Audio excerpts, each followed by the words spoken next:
Shwari. Njuka tu.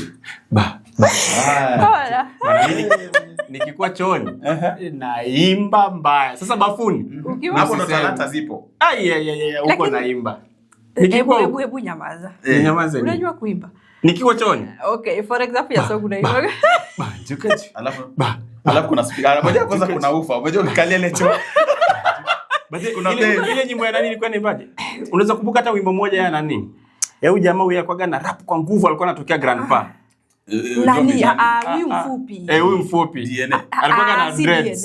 Huyu mfupi alikuwa anataka kitu Kendrezi. V6. Ni V6. Najua tu mjana kwa cheka. Iko ndo tunaenda.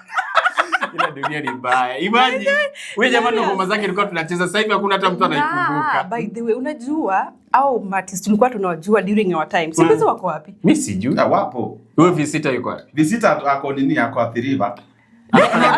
Anafanya nini? Watu wangu Kendrezi na V6. Mbaya sana. Na nini? Grandpa Records iliendaje? Na mwenye Grandpa aliendaga wapi? Rafiga. Rafiga sijui alifunga kazi, alienda majuu. Basi Nameless ni anatumia dawa gani? Mbona? Mbona yuko tu? Unajua Grandpa alimkuta Nameless. V6 alimkuta Nameless. Hizo takataka zote walimpata Nameless pale. Nameless. Kwani Nameless anatumia dawa gani? Si dawa, I think ni venye umemaster game, alafu na discipline na consistency. Nameless has been there. Na kwa celebrity field, marriage ya Nameless ndo ile imelast, ainanga scandals, they've raised their kids, like na pesa pia wako nayo. But wako sawa, they have their business going on na wako tu sawa. Fame haiwasumbui, pesa haiwasumbui. Alafu remember those people are professional. Nameless ni architecture, wahu ni mathematicians. So something to do with the maths. Kama kuna wasanii ambao wamesoma pale ambaye kichwa kinapiga hesabu sana. Nameless na wahu. Si architecture nataka mahesabu. Mwingine pia huyu jamaa wa Airplane Kendrezi. Lakini na yeye yuko wapi? Moja hapo ambaye yuko amekula Airplane. Na sasa yuko wapi? Anangangana. Ila mziki. Hizo tu ndio wewe unakumbuka. Alafu kulikuwa na mwingine, alikuwa na Airplane. Kulikuwa na mwingine alikuwa na rap zamani vizuri sana. Alafu alikuwa anajifanya very smart. Alishia sio wapi? Alikuwa Christophe, sio nini Christophe. Mleabusia. Unakumbuka alikuwa na rap yule jamaa. Mleabusia by the way. Alafu alikuwa anapenda kushauri wasanii wakati akiwa on the peak. Unajua one thing that watu wengi wajuangi ni ukiwa kwa system. Ukiona like umekubalika kila kitu, unafaa ufanye kitu you maintain ukiwa hapo. Aki Christophe alikuwa mkali. And that guy could rap, alafu una feel goosebumps. Sasa sijui Mleabusia alipotelea wapi. Kuna yangu tatu. Kuna vitu alikuwa anaongea. Alafu kuna time awasanii wa hiyo those days walikuwa wanawekwa kwa beat moja, kunakuwa na ushindani. But Christophe anakuwa anashinda, alikuwa na flow na hiyo beat mbaya. Unakumbuka hizo song? Christophe, Abbas Kubaf, hata na hii Khaligraph Jones ndani, King Kaka ndani. Ilikuwa ni beat ya nani? Ilikuwa ni beat ya jamani. Ulopa ngoma. Si Ulopa. Ni Ulopa amepiga ngoma. Ilikuwa ni Ulopa, by then ni Ulopa. Nilikuwa nafikiri nani huyu boy ambaye ameingia na madrugs. By then tulikuwa tuna Magic Senga alikuwa Magic Senga by the way. What happened to Magic Senga? Magic ilikuwa hivi. Wakati tulikuwa tunaishi Embakasi, mimi, Magic, brother yake Nizo na Nizo mwenyewe na Kandela. Na Kandela wamefunga baba yake kwa kichwa. Sasa Nizo alikuwa sasa on peak kwa upande wa kushoot gospel. Unajua Nizo alikuwa anaimba gospel. Alafu akaanza kushoot gospel. Na on that time sasa on peak alikuwa Christina Shusho alikuwa on peak, Nizo alikuwa anamshoot. Somebody at Otieno, mama fulani is somebody Otieno. Otieno. Nizo alikuwa anamshoot, alafu na nani? Na huyu nani huyu? Huyu ambao nilipigaga naye picha. Ekodida. Sasa walikuwa on peak. Magic alikuwa Nakuru on that time. But sasa anakuja kwa Nizzo anamshoot nyimbo moja na kibia zile video chip zile nini kwa rooftop nini. Alikuwa video tu kabisa. But kwa unakuta tumetoka kushoot labda mtu kama Calligraph. Zile light before tujarudisha zinatumika pale kumshoot mtu mwingine labda kwa sitting room ama kwa barabara. That was just okay. Sasa unakuta ni mabeshte zetu anatoa tu ka 10k fulani anashutiwa haraka. Sasa Magix alikuwa anafanya hivyo. Akakuja akashoot akarudi Nakuru. Akakuja akashoot akarudi Nakuru. Day nyingine brother yake Nizzo alikuwa na studio. Tukasema Magix akuje wa collab hiyo studio ili vitu ziende. Magix unajua alikuwa na vifaa zake. Kuna brother yake mmoja alikufa kwa ajali. Alikuwa na pikipiki kubwa. Ni kama pikipiki ilimuua RIP. So Magix akakuja. Wakaanza kuunda beat. Unajua kama producer kama hana client anakuwa anatumia nguvu nyingi kuunda beat. So Magix akawa anaundaga tu mabeat. Nani akasikia Bandana huyu mmoja. Mimi nakumbuka. Akaingia akapiga song moja. Hapo ndo Bandana akaanza kupush hiyo ngoma yake, Magix akaanza kufanya nini? Kuja. Na bado Magix alikuwa anapenda gospel. Magix anasonga tu anasonga tu mabiti zinaenda zinasonga. Mimi pia alikuwa ananirecord adverts. Hivyo Magix alikuwa tu mabeshte kidogo. Bandana akampeleka kwa KRG. The Don. Hiyo ipa yake music ilikuwa inaitwa nini? Aki up to date. Sijaijua song ya KRG The Don hata. So The Don walikuwa wamefungua studio na huyu mwenye 20 Riz. Huyu jamaa mwenye 20 Riz. Actually hiyo kampuni ya The Don registration za majina ni mwenye 20 Riz. Ndo aliregister hiyo kampuni. So kidogo akamchukua Magixenga. Wakakuwa naye huko. Magixenga jamaa anaenda na inuka. Kidogo jina kubwa hivyo Magix. Akatoka kwa gospel akaingia kwa secular. Kuingia kwa secular Magix jina ikashika. Sasa tatizo ilianzia hapa. Ali overdo. Kazi zilikuja mingi. Pesa ana charge kidogo.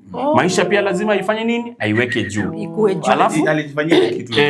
Kidogo akakusana na KRG. Kidogo akakusana na King Kaka. Kidogo akakusana na ile kiburi tu ya muziki kanza. Lakini kukuja. On that time Magixenga alikuwa anamtoa nani? Motive. Nakumbuka Motive. Unajua Motive alikuwa juu. Magixenga akakuja wa moto. Kila mtu anataka Magixenga na beat na alikuwa anapiga. Alikuwa anajua kuunda. Sio ikakuaje kijana akaingia kwa pombe. Miadarati. Kijana kwa miadarati. Kijana superstar ikaanza kumlemea. Kijana sio bibi amefanya nini? Kijana sio amezaa mtoto wapi? Vituko. So Nizzo naye akikuona humsikii alafu uko na matatizo anarudi nyuma na nyamaza na kuangalia. But watu wengi ambao walifanya under NF film, hiyo ni Nizzo Montana film. Wengi tumefanikiwa. Wengi. Na Nizzo alifundishwa na jamaa fulani, nimesahau jina yake, nikumbuka nitakwambia alikuwa Mkisii. Na unajua pia Nizzo ni Mkisii. Dolls. Si Dolls, Scotch. Jamaa fulani wa kitambo alimfundisha Nizzo kazi. Nizzo akaja akamfundisha Omae. Nizzo akaja akafundisha generation ya watu watatu. Watu wanne. Obasco. Marcele. Akaja akafundisha Trey Juice. Akaja akafundisha Caesar. Ambao Caesar kaenda kwa filming. Obasco nikaenda kwa Caesar kwa filming and documentary. Trey Juice ako kwa music video. Directing music video. Obasco mimi nikaenda kwa media. Imagine media na hizo mnajua ambazo nafanya. Then kulikuwa na mwingine alikuwa anaitwa Adams. Yeye pia akaenda kwa music video. Ndio mwenye hii kama unaonaga kampuni inaandikwa Royal something. Royal Pictures nishaona. I think likafupi vika Adams. Hao wote tumepita mikononi mwa Nizzo. Then kuna mtu mwingine wa mwisho alipita mikononi mwa Nizzo but sasa hivi anafanya adverts. Alikuwa anafanya KQ on that time. Anashoot documentaries. Anaitwa Hannington. Wote tulipita mikononi mwa Nizzo those days. So the only mtu alipotea aliyopita mikononi mwa Nizzo ni Magixenga tu. Lakini mimi watu wengine wote tunafanya vizuri. By the way, asante sana Nizzo. Obasco kijana wako nafanya vizuri sana Migori. Migori nimeishika. Hata kama mimi I feel muliosha nyota ya Magixenga. Cause Magixenga muliosha nyota ya kijana. Magixenga. By the way, kitu ambacho hujui, Magixenga pia alikuwa na shoot. Akaacha, akaamua concentrate music. Unajua Magic Senga ni full talented, anaimba, ana rap, anaandika, anatengeneza beat na anajua kushoot music video, na pia unajua ni model. Yani the guy was all round. Alikuwa all around. So ule alijitakia mwenyewe, but watu wote tuliopita mikononi mwa Nizzo Montana tumekuwa watu. Mbona unasema alioshwa? Like unajua like yezi kuwa fall yake ilikuwa that sudden. Ilikuwa tu mara moja. Mara wakaanza kusema siji Illuminati, mara nini, mara ni story tu mingi, so many narratives came out of the story. Naona hii story ya huyu jamaa alitamani sana kufika pale juu kama mafanikio ya haraka, na alikuwa na mbio, but alikuwa kai kwa mtu acha kwa Nizzo akufikisha 1 year akatoka. Kaka Katalanta nani mimi kaka King Kaka akufikisha hata time kwa KRG alikuwa na haraka, sasa ile kumpata, alafu mmoja aliingia wakati wa Gengeton. Gengeton ilikuwa na alikuwa ali-understand akaipiga ile kazi. Na wale vijana wa Gengeton wakati ni adarati. Acha nikwambie kitu ambacho hujui. Hii Bandana na anaweza akawaambia wakati Magic Senga ako on fire. Kuna time akadharau Bandana. Nikatoka mimi Bandana na Spiz tukaenda Dar es Salaam kumtafuta Zitukize. Tukamkuta Zitukize akiwa kwa nani? Kwa huyu jamaa alikuwa anaitwa nani? This producer nimemsahau jina. Tukafika pale hapo ni Dar es Salaam.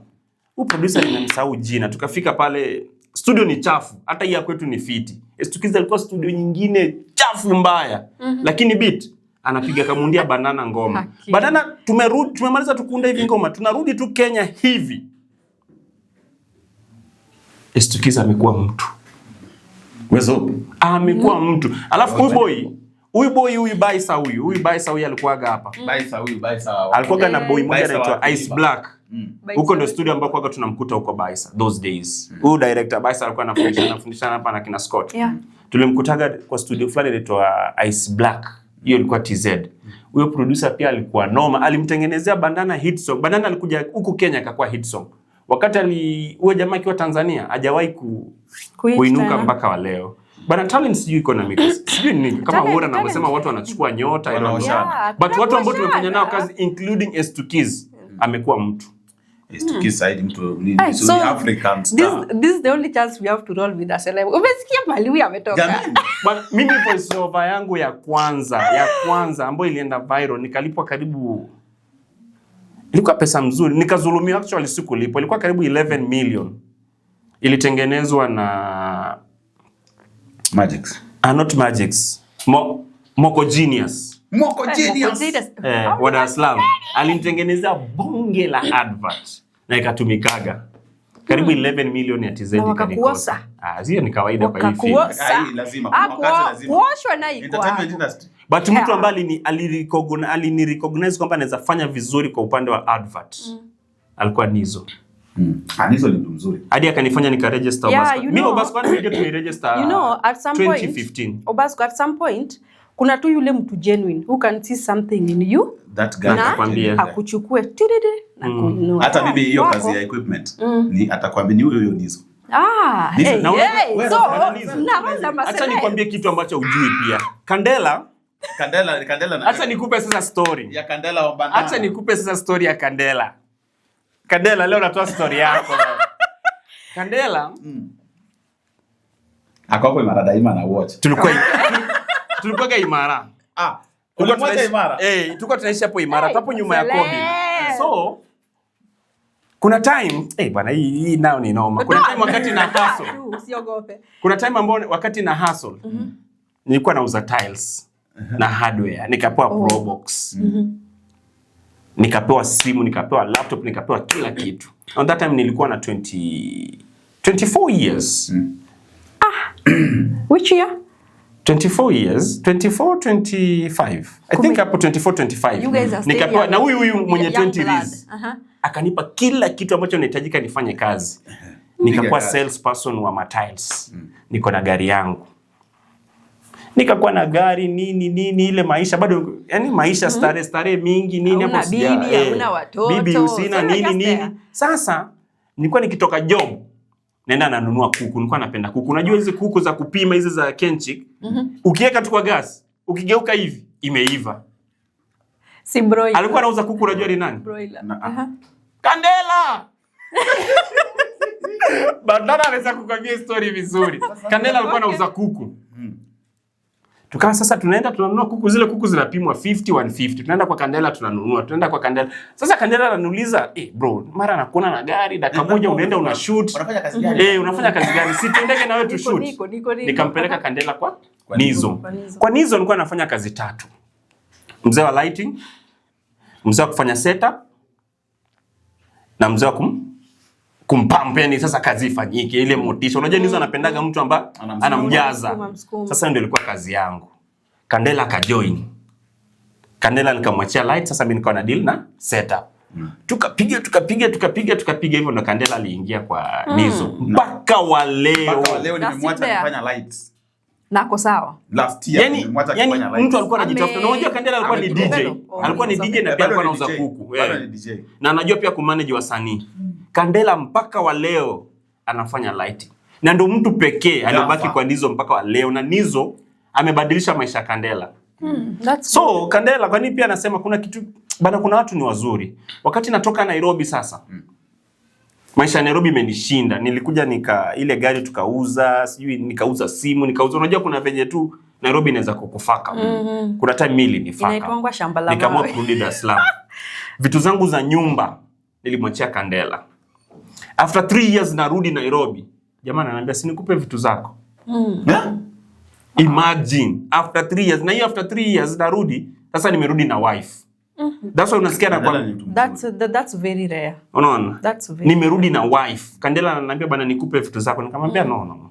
Acha huyu wife wangu akae kwako siku 3. Ndakuwa nimepata pesa tunahama. Sasa wife akanaishi kwa Kandela, mimi na Kandela, unajua pia Kandela alikuwa na wife na mtoto.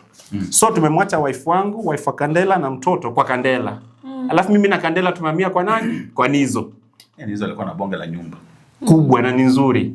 Tukaishi kwa Nizo siku 3. After hapo mimi nikapata vitu zangu, nikafanya nini? Nikahama. Simngemtafuta hizo enzi. Sasa turudi nyumbani. Turudi nyumbani. Tualete hapa nyumbani. Tualete hapa nyumbani. Ndio stories za town mwanangu. Kuna story nyingine watu hawajui funny.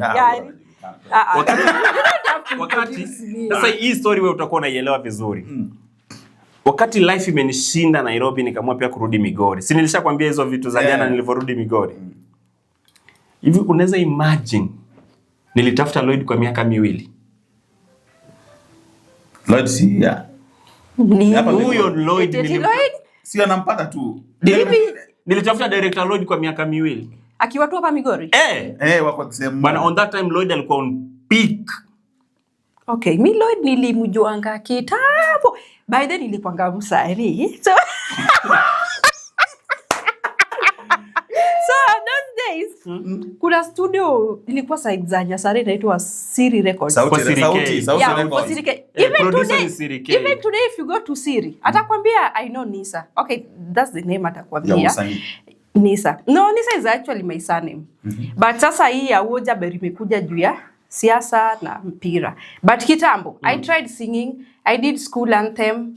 Nikafanya mawantu but ya Katika Girls. Katika Girls actually it was a joint anthem. So Nizo on that time. Maybe. But mtu wenye nilijua ni Lloyd and watu walikuwa huko the likes of Siri. Alikuwa na some artist. Siwezi wakumbuka, I think Vicky B, sijui walikuwa tu a number of them. Actually Lloyd alikuwa na kushoot ama? No, Lloyd alikuwa na work with a friend, alikuwa na itwa Cash. Okay, Gavin kazi yangu. So that's na Gavin alikuwa na huko Mombasa, alikuwa na kuna kazi yangu. Hao watu nawajua. But sasa mjue kitambo nilikuwa ulikuwa msanii. Tuende nyimbo moja basi ya usanii. Anthem nyingine hapo kali ya Katika Girls na Manyata Boys. Manyata Boys walikuanga boys school yetu. Tulikuwa tunataka watu wa Migori Boys. So mkawatengenezea ngoma. Ya school anthem but ilikuwa combination ya Kadika. Sirikei ndio aliunda hizo beat na kila kitu. Yeah, we used to have some Ujamaa by the way, tulikuwa tunaongea jana na Rose. We need to tengeneza legacy ya Ujamaa. Imagine amekaa more than 10 years kwa hii field ya entertainment. Enzi za Triple S. You know Triple S? Triple S, yeah. Triple S ako Nairobi. Actually, unaona hiyo enzi yetu ilikuwa Lang, Triple S, there's a guy called Ape Junami, kulikuwa na mwingine alikuwa anaitwa Fellow Mistari, kulikuwa na Kriti, Vicky B, Igabi, mwingine hapo. Na ule ambao alimfanyia Toze. Ya na huyu pia na Charlie Toze. So watu walikuanga, alafu I was there. So mimi take 2 years kuja kuonana na Lloyd face to face. Na tulivonana hivi tukarhyme because so unajua nimetoka Nairobi najuana na kina Nizo na Nizo pia Lloyd wanajuana na vitu kama hivyo. Tukakuja tukakuwa na Lloyd. So Lloyd akakuwa best yangu. Tunaongea kwa simu, tunafanya nini, tunabid, tunaplani na hii. Lakini imagine hatujawahi, tulifanya tu only one project na Lloyd ya Cafet Studio, ile kuanzisha ile TV. Kameba na Lloyd kuja tu tufanye hizi mambo ya TV. Lloyd akakuja tukafanya. So kuna vitu viwili na Lloyd. Number 1, nilihangaika kutafuta Lloyd for 2 years. Okay. Number 2, nilifanya project na Lloyd ya kuanzisha Cafet TV. Hii si peke yangu. Nilikuwa na Lloyd wakati nimestructure everything namna Cafet TV itakuwa ina run. Sasa implementation nilifanya na Lloyd. Number 3, Lloyd alimari rafiki yangu, best friend on that time. Kwa family. Na the moment Lloyd alimari hivi, urafiki ukaisha. Why? We expected the bond. Family sasa. Because dream yangu na ule dem on that time alikuwa dem ambao ni Benta. Benta alikuwa na show pale ya nini dada. Benta alikuwa secretary, yeye alikuwa kusema, yeye alikuwa boss pale Cafet Studio. So Benta in another way alikuwa boss wangu, alikuwa colleague wangu. So unajua tu structures of office. Benta alikuwa boss na alikuwa pia secretary wa Cafet CJ. Na alikuwa best yangu. Na tuka bond for almost 2 years. Sasa unajua ukikuwa close na mtu unajua mambo yake. Alafu habari ya Kemin. Si ndio? Sasa Lloyd alivyokuja lazima keep off because distance. Wale watu walibond ikakuwa inaenda level ya kufanya nini ya kuoana. Okay. So lazima upatia watu space. Okay. We understand. So ile naenda lunch na Benta ananitembelea kwangu. Na unajua hata mimi pia nilikuwa na wife. Na wife wangu alikuwa amependana na Benta, walibond yani in short. So ikanibidi nianze kufanya nini? Kupunguza mazoea ya bibi ya watu. Na Mungu mkubwa mpaka wa leo Lloyd ako na Benta. But Benta alikuwa best friend of mine. Mbaya sana. Then she is one for keep. Na since that hata namba yake kila kitu nilidelete. Why? Sasa hivi ndo tunaanza ongea. Mimi nilitaka Benta na Lloyd yani iende. How come you deleted the number? Ama is there something you started feeling? No, hakuna. Hakuna, alafu pia on that time Lloyd anaelewa hiki. On that time ngoja nataka tuambie kweli. Lloyd alikuwa ni mtu aminiki. How? Lloyd alikuwa kwa peak. Na unajua tu of course mtu ambako kwa peak. Kitambo useme amekufuata wewe au anataka kukuoa, lazima kutakuwa na lazima mchunguze. There we understand. Hapo tunaelewa. Alafu pia kulikuwa na ups and down mingi ambao ni mimi na Lloyd. Sisi tuna ugomvi. Yaani life ya Lloyd na vitu kama hivyo. But still the reason why you deleted her number bado hatuelewi. Sisi hatuelewa hapo. Benta alikuwa beta. Unless you foresaw something that niliacha kazi kwa mazingira mabaya ya Cafet. Benta alikuwa na insist nirudi job. Lloyd ana insist nirudi job. Na but sasa nilikuwa namsikiliza Benta kuliko Lloyd. So ile sauti ya Benta sikutaka iendelee kuniongelesha kwamba nirudi job. Na finally Benta akafanikiwa nikarudi job. Nikafanya wiki hizi 2. Nikatoka kwa vita kubwa sana. What happened? We like kidogo. Kulikuwa na mtu mwingine alikuwa anafanya kazi hapo. Na aliona kama nimekuja take off. So kuna venye alikuwa ananitreat sipo. But let me tell you something. Let me tell you something. So ikanibidi sasa. Wewe mtu anavaa miwani. Ni kama unajua story. Ni kama unajua story. But huyo mtu ni rafiki yangu.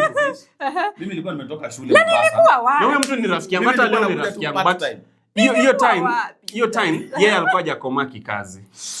Unanipata? Huyo mtu ambao unamfikiria alikuwa hajakomaki kazi. But ni rafiki yangu sana. So, astaki kumtaja. So, kulikuwa na yani alikuwa anaona bana kama Basco amekuja Unajua mtu analala alipoacha shuka. So labda ningekuwa nazuia njia zake za yeye kukula ama vitu kama hivyo. So sikutaka kwenda hiyo direction. So ikanibidi ikanibidi na wewe uliambiwa hii kitu. So ikanibidi niache. Kama kuna heads up na mtu alionifanya nirudi kazi ni Benta. So hizo ndio reason kubwa ambayo nilikuwa pia sitaki kuwasiliana na 2 weeks na ikalipuka zaidi. So the thing is, na hiyo wakati nalipuka Benta alikuwepo. Si eti kama hakukuwa. Hey, ningekuwa wewe labda singetoka. You know, sometimes it's good to fight for your space. Because ukiamua unataka kutokea kila mtu each and every time somebody is coming your way, utaumia. Let me tell you, kama kuna mahali uliacha kazi, like mimi usirudi. Nilitoka. Siwezi rudi nayo. Kama kuna kurudi nyuma naezi. But sasa kufika hiyo stage, kufikiria hiyo environment venye ilikuwa, it was toxic. Kulikuwa na big fish wawili watatu ambao walikuwa na lazima wafanye, lazima vitu zifanye. Na ni watu ambao mimi ndo niliwakaribisha. Story of my life. By the way, you guys, you did good. Yaani ukitaka kufanya kitu alafu moja sasa mimi hata sijui. Mimi nilimwambia juzi ni Mungu alifanya alikuwa anafanya hapo, mimi nafanya usiku na tupatani. Nilikuwa na show. Mimi nilikuwa naingia na piga zangu picha. Mimi nafanya kazi na usiku na sasa kama vitu hazendi vizuri kwa TV narekebisha kutumia simu. Unajua mimi pia niko na tabia nyingine mbaya sana war.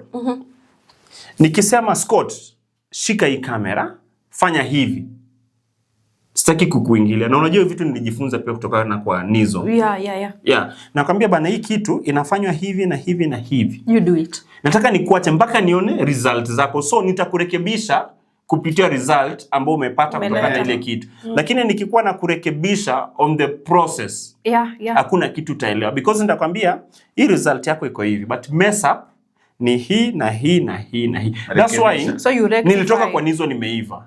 Na mtu akitokaga kwangu anakwaga ameiva. You're a good teacher. Si kama Roselle.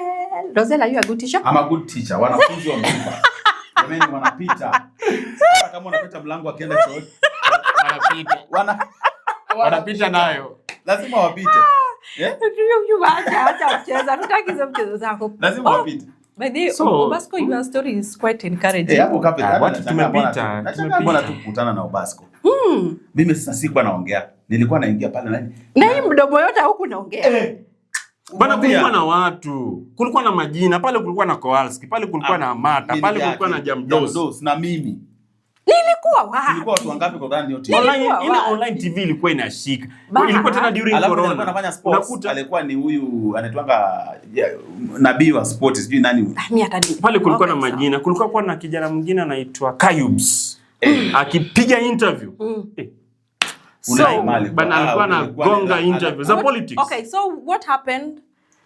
Kulikuwa na unajua, I'd really like us to have something like that now. Sasa ndio hiyo. Sasa umeuliza kitu kizuri sana, what happened? Yeah. Kuna nimeshakaa kwa hii field na I understand. Sometimes hata nikionaga watu wengine wanapiga kelele na waangalia tunacheka. Award.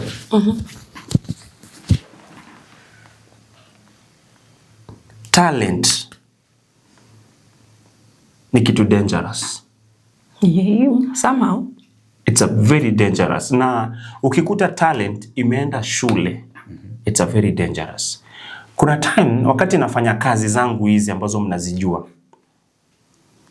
Mimi nimesoma media, level ya diploma. Mimi sina degree by the way. Mimi ni diploma. But skills zangu Mungu alinibariki nazo ni mingi.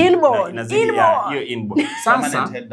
Sasa ukikuwa you are talented, alafu umesoma. So unakontroliwa na vitu ngapi? Viwili. Kuna ethics zinakuja tu automatic because ulienda shule ukakaa kwa darasa. So una control ego za talent. That's true. Unanielewa? So masomo yako ndio inakuwa inakufanya inakukipa usurvive kwa hiyo field. But ile time vitu imelemea professional, talent inakuja. Talent inakujaga na decision. Yani inakujaga ikiendaga. Bwana mwezi niambia kitu. Hii kitu Mungu alinipa, mimi nita survive. Na ukitaka kuamini hii kitu inafanyikia kama players. That's why sometimes wanaletaga coach mwenye jina kubwa kuliko talent. So huyo coach anakuwa ni talented at the same time anakuwa ni professional. Nitakwambia kama Pep Guardiola. Bana control watu kama kina Holland si mchezo. For example, nakupa those days Cristiano Ronaldo akishindwa ku manage professional, talent ilikuwa juu. Cristiano Ronaldo alikuwa anasumbua. Na ndio kitu ambacho inamsumbua sasa hivi Rashford. Hajui kutofautisha between professional na talent. Sasa ile talent imeleta ego. So kudeal na talent ni ngumu. So wakati tukiwa